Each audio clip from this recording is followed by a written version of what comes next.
Opa, estamos voltando aqui para a segunda parte da questão 59 do Livro dos Espíritos, considerações e concordâncias bíblicas concernentes à criação.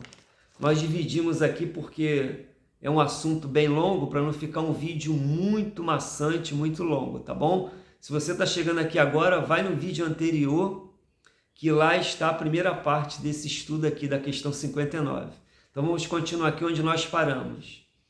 A existência do homem, olha o conceito que Kardec traz aqui sobre o dilúvio bíblico, muito interessante, fantástico, vejamos. A existência do homem antes do dilúvio geológico ainda é com efeito hipotética. Eis aqui, porém, alguma coisa que é menos.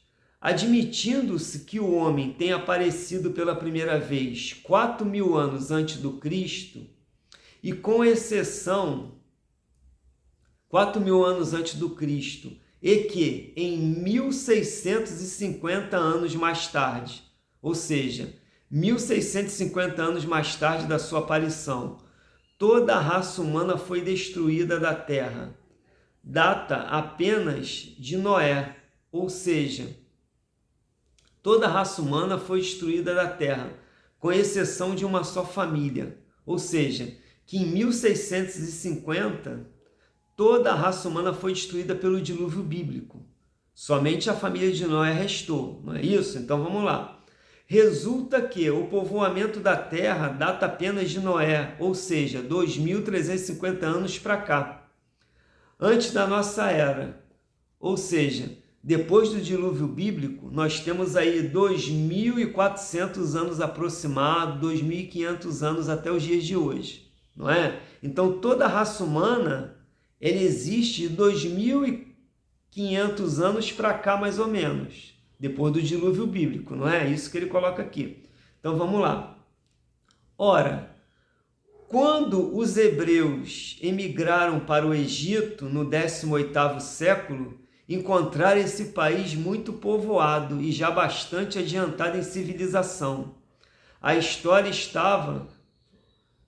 história prova que nessa época as Índias e outros países também estavam florescentes, sem mesmo se ter em conta a cronologia de certos povos que remonta a uma época muito mais afastada. Teria sido preciso, nesse caso, que do 24º ao 18º século, isto é, em um espaço de 600 anos somente, quando os hebreus, depois do dilúvio, migram para o Egito, em 600 anos eles encontraram toda uma civilização formada lá, não é? Não somente a posterioridade de um único homem houvesse podido povoar todos os imensos países. Então, que nesse curto espaço de tempo, a espécie humana houvesse podido elevar-se da ignorância absoluta ao estado primitivo, do estado primitivo ao mais alto grau de desenvolvimento intelectual, e o que é contrário a todas as leis antropológicas. Ou seja, olha as considerações de Kardec. Vamos lá explicar isso aqui. O dilúvio bíblico aconteceu 1.600 anos praticamente da criação do mundo, segundo o relato bíblico. O mundo terminou em água, somente a família de Noé restou aqui. 600 anos depois, esses hebreus que resultaram da família de Noé migram para o Egito. 600 anos depois, quando chegam aqui, eles encontram o Egito com aquela civilização gigantesca, pirâmides, faraós, milhares e milhares de egípcios que escravizam os hebreus. Como é que pode que em 600 anos uma família ter construído todas essas civilizações que existem no planeta? Sinal que tem alguma coisa errada aí, não é, meus irmãos? Isso prova que se o dilúvio bíblico aconteceu, foi nessa região aqui, que vivia Noé, o seu clã, a sua família, o seu povo. E não todo o globo, porque quando eles migram para o Egito 600 anos depois, eles encontram a civilização egípcia no auge, que escravizam os hebreus, que 400 anos depois Moisés recebe a missão de quê? De ir lá nasce, é criado pelo egípcio e recebe a missão de libertar o povo egito para a terra de Canaã, para o deserto, onde hoje é o que? A Arábia Saudita. Percebe? 600 anos do dilúvio, eles migram para o Egito, encontram toda uma civilização, são escravizados, 400 anos eles vivem como escravos aqui, o povo hebreu, e depois Moisés liberta o povo, que a gente já conhece a história, de novo para o deserto. Como pode isso? Em 600 anos, toda uma civilização complexa como os egípcios e outros povos que existiam na Terra. Então a gente vai vendo que isso é uma história, é um conto, é uma mitologia. Ou se aconteceu, foi um dilúvio, uma inundação parcial.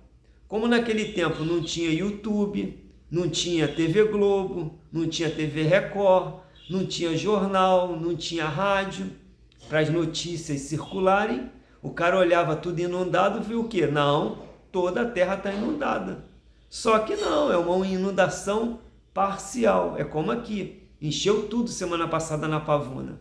Quando a gente olha aqui, dá a impressão que o mundo está cheio, mas não. Foi somente Pavuna, São João, Acari, Jardim América, Nilópolis, somente uma pequena região do estado, do município, estado do Rio de Janeiro. Não foi nem no Brasil, imagina o mundo.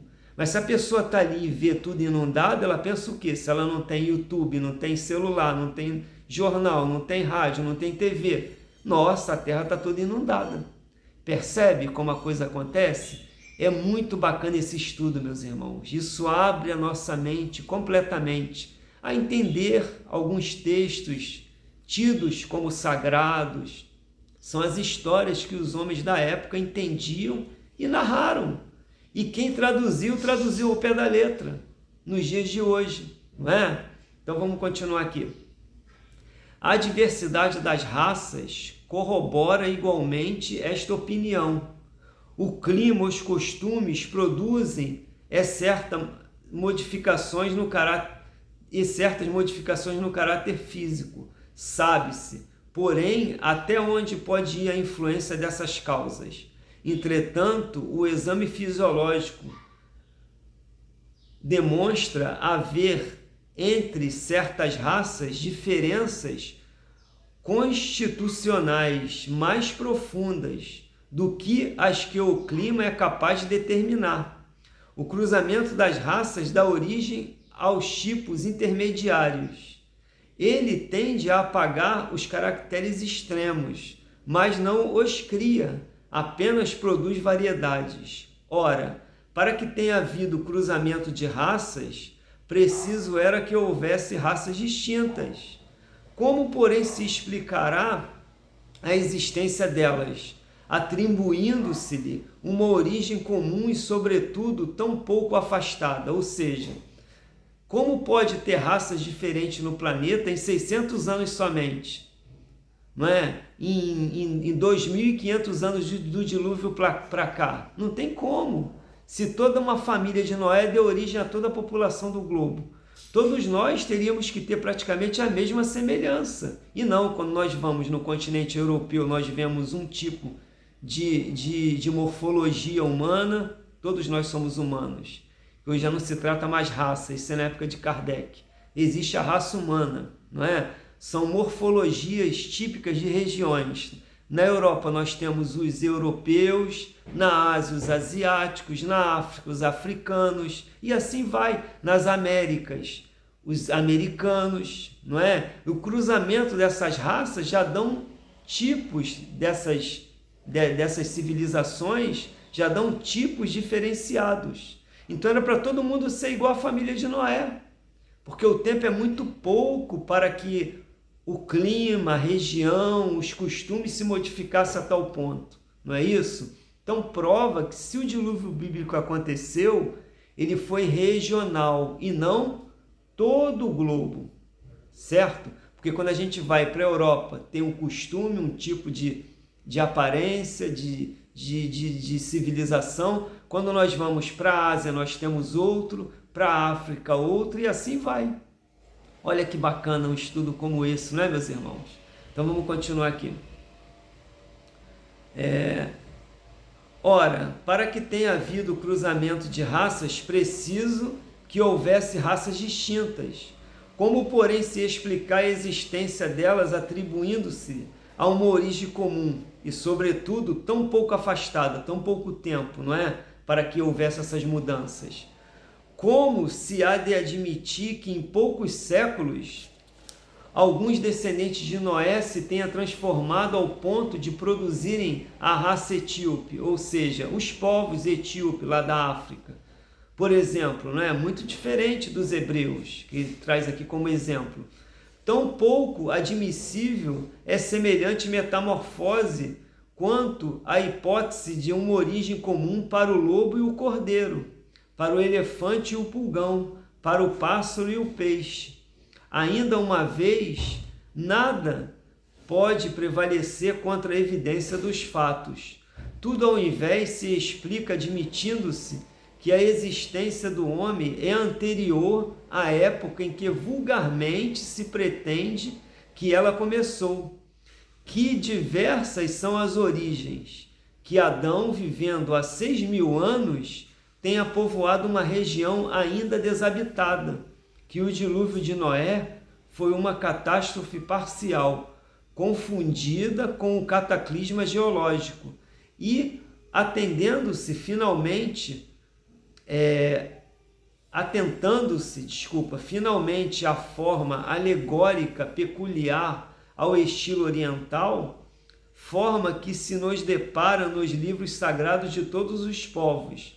Isto faz ver quanto é prudente não lançar leviamente falsas doutrinas que pode, cedo ou tarde, como tantas outras, desmentir os que a combatem. As ideias religiosas, longe de perderem alguma coisa, se engrandecem, caminhando de par com a ciência. Esse, o meio único de não apresentarem lado vulnerável ao ceptismo, ou seja, a descrença, né? A zombaria, a falta de crédito. Então, as religiões nada perde com as ciências, simplesmente elas são esclarecidas. Os milagres de Jesus é explicado na Gênese. São movimentações de fluidos, de energia. Jesus conhecia tudo isso. Não é? A troca de células, de moléculas doentes por moléculas sadias. E vai por aí, não é? Então, como está aqui, se Noé deu origem a todo o resto da humanidade, não poderia ter essa diferença desses povos, tão grandiosa como existe em tão pouco tempo.